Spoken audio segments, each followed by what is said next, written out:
Hello, আসসালামু আলাইকুম guys.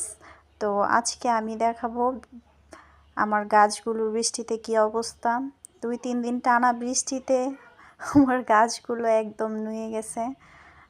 এই ফুল গাছগুলো কিন্তু আমার অনেক শখের, মাশাআল্লাহ অনেকগুলো ফুল এসেছে, কিন্তু বৃষ্টিতে আমার গাছের এক অবস্থা, একদম 12টা বেজে গিয়েছে।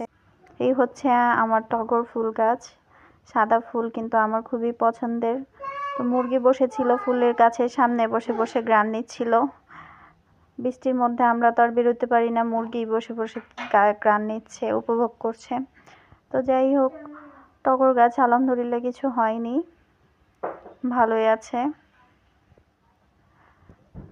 তো বেলি গাছে 1-2টা বেলি ফুল ফুটেছে, আগে অনেকগুলো কলি আসছিল। আর জবা গাছে অনেক ফুল ফুটেছে, এখনো অনেকগুলো কলি আছে, বাট এই 2 দিনে কোনো ফুল আসেনি।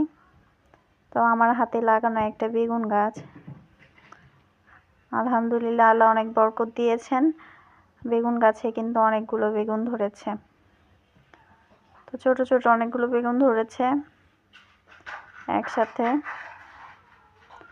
তো গাছটা আমাদের বাসায় কিন্তু একটাই বেগুন গাছ আছে, বড় বড় বেগুন গাছের মধ্যে, কিন্তু আলহামদুলিল্লাহ এর মধ্যে যতগুলো বেগুন আসে এনাফ, যথেষ্ট।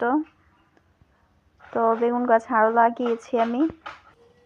তো এই বৃষ্টির মধ্যে ভিডিও করতে নেমেছি দেখে আম্মু কিন্তু অনেক বকাবকি করতেছে, কারণ নিচে কিন্তু অনেক পিছিল হয়ে আছে, কোন সময় পড়ে গিয়ে কোমর ভেঙে ফেলবো।